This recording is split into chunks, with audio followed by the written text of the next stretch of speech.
اطاعت رسول صلی اللہ علیہ وآلہ وسلم اور اس کی اہمیت کے تمام سوال جواب ہم مکمل کر چکے ہیں۔ تو آج ہم اس چیپٹر کے جتنے بھی معروضی ہے وہ آج ہم مکمل کریں گے۔ سب سے پہلے صفحہ نمبر 18 پہ خالی جگہ پر کریں گے۔ اطاعت کے معنی ہے حکم ماننا اور ڈیش کرنا، فرما برداری کرنا۔ اللہ تعالیٰ نے قرآن حکیم میں اپنی اطاعت کے ساتھ ساتھ اپنے ڈیش کی اطاعت کا بھی حکم دیا۔ پیارے رسول صلی اللہ علیہ وآلہ وسلم، اللہ تعالیٰ نے اپنے رسول صلی اللہ علیہ وآلہ وسلم کی ڈیش کو در حقیقت اپنی اطاعت قرار دیا۔ اطاعت نبی کریم صلی اللہ علیہ وسلم کا ارشاد ہے کہ جس نے میری اطاعت کی اس نے اللہ کی اطاعت کی۔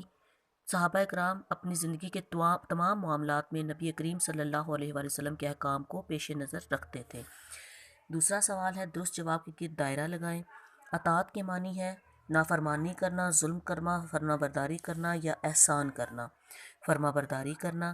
اللہ تعالیٰ نے اپنی اطاعت کے ساتھ ساتھ کس کی اطاعت کا حکم دیا؟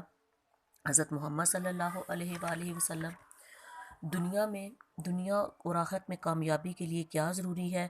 حضور صلی اللہ علیہ وآلہ وسلم کی اطاعت۔ اطاعت رسول صلی اللہ علیہ وآلہ وسلم سے مراد ہے حضور صلی اللہ علیہ وآلہ وسلم کے احکام ماننا۔ جب حضور صلی اللہ علیہ وآلہ وسلم نے فرمایا بیٹھ جاؤ تو کون سے صحابی مسجد کے دروازے پر ہی بیٹھ گئے؟ حضرت عبداللہ بن مسعود رضی اللہ تعالیٰ عنہ۔ اللہ تعالیٰ نے کس ذات مبارکہ کو تمام انسانیت کے لیے بہترین نمونہ قرار دے دیا؟ حضور صلی اللہ علیہ وآلہ وسلم۔ اگلا سوال ہے کہ لائن کی مدد سے کالم الف کو کالم بے سے ملانا ہے۔ اگر کوئی شخص حضور صلی اللہ علیہ وسلم کی اطاعت کرتا ہے تو وہ دراصل اللہ کی اطاعت کرتا ہے۔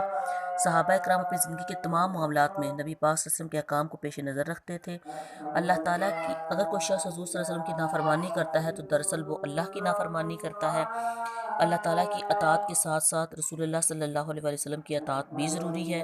اللہ تعالیٰ نے حضور صلی اللہ علیہ وسلم کی ذات مبارکہ کو دراصل اللہ کی اطاعت کر رکھا، تمام انسانیت کے لیے بہترین نمونہ بنا کر بھیجا۔ اب یہ خالی جگہ درست جواب کے گرد دائرہ اور یہ کالم آپ اپنی بکس پر اس کو مکمل کریں۔